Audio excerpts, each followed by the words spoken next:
Anthology of Discourses, a refreshing translation of the Sutta Nipāta, translated by Bhikkhu Sutjato and read by Angus Cargill. Brahmanical Traditions. So I have heard. At one time the Buddha was staying near Savatthi, in Jeta's Grove, Anatta Pindika's monastery. Then several old and well-to-do Brahmins of Kosala, elderly and senior, who were advanced in years and had reached the final stage of life, went up to the Buddha and exchanged greetings with him. When the greetings and polite conversation were over, they sat down to one side and said to the Buddha, "Mr. Gautama, are the ancient traditions of the Brahmins exhibited these days among Brahmins?" "No, Brahmins, they are not." "If you wouldn't mind, Mr. Gautama, please teach us the ancient traditions of the Brahmins." "Well then, Brahmins, listen and apply your mind well. I will speak." "Yes, sir," they replied. "The Buddha said this. The ancient seers used to be restrained and austere. Having given up the 5 sensual titillations, they lived for their own true good.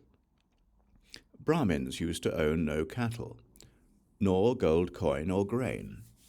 Chanting was their money and grain, which they guarded as a gift from God. Food was prepared for them and left beside their doors. People believed that food prepared in faith should be given to them. With colourful clothes, lodgings and houses, prosperous nations and countries honoured those Brahmins. Brahmins used to be inviolable and invincible, protected by principle. No one ever turned them away from the doors of families. For 48 years they led the spiritual life. The Brahmins of old pursued their quest for knowledge and conduct. Brahmins never transgressed with another, nor did they purchase a wife. They lived together in love, joining together by mutual consent. Brahmins never approached their wives for sex during the time outside the fertile phase of the menstrual cycle after menstruation. They praised celibacy and morality, integrity, gentleness and fervour, sweetness and harmlessness, and also patience. He who was supreme among them, godlike, staunchly vigorous, did not engage in sex, even in a dream. Training in line with their duties, many smart people here praised celibacy and morality, and also patience. They begged for rice, bedding, clothes, ghee, and oil. Having collected them legitimately, they arranged a sacrifice, but they slew no cows while serving at the sacrifice. Like a mother, father, or brother, or some other relative, cows are our best friends, the fonts of medicine. They give food and health and beauty and happiness. Knowing these benefits, they slew no cows. The Brahmins were delicate and tall, beautiful and glorious. They were keen on all the duties required by their own traditions. So long as they continued in the world, people flourished happily. But perversion crept into them, little by little, when they saw the splendour of the king and the ladies in all their finery. Their chariots were harnessed with thoroughbreds, well made with bright canopies, and their homes and houses were neatly laid out in measured rows.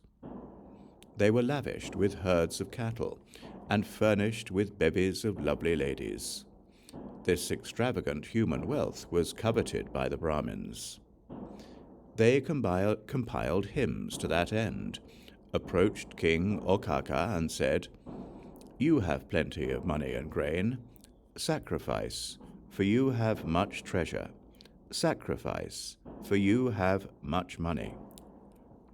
Persuaded by the Brahmins, the king, chief of charioteers, performed horse sacrifice, human sacrifice, the sacrifices of the casting of the yoke pin, the royal soma drinking, and the unimpeded. When he had carried out these sacrifices, he gave riches to the Brahmins. There were cattle, bedding, and clothes, and ladies in all their finery. chariots harnessed with thoroughbreds, well made with bright canopies, and lovely homes all neatly laid out in measured rows. Having furnished them with different grains, he gave riches to the Brahmins.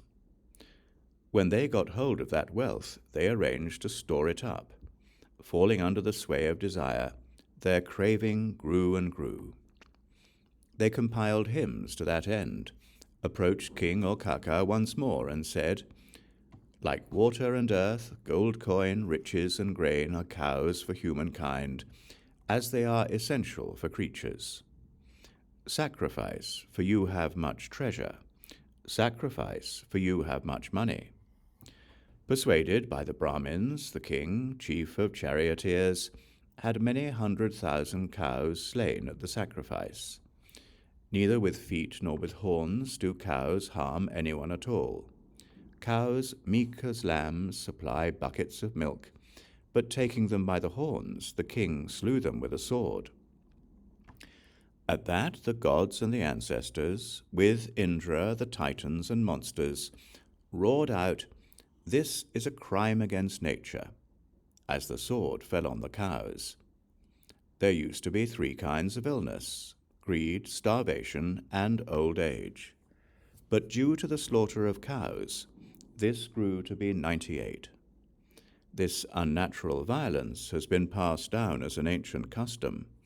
Killing innocent creatures, the sacrificers forsake righteousness. And that is how this mean old practice was criticized by sensible people. Wherever they see such a thing, folk criticize the sacrificer.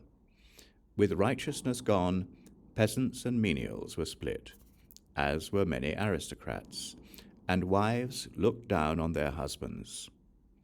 Aristocrats and divinities' kinsmen, and others protected by their clan, neglecting their genealogy, fell under the sway of sensual pleasures.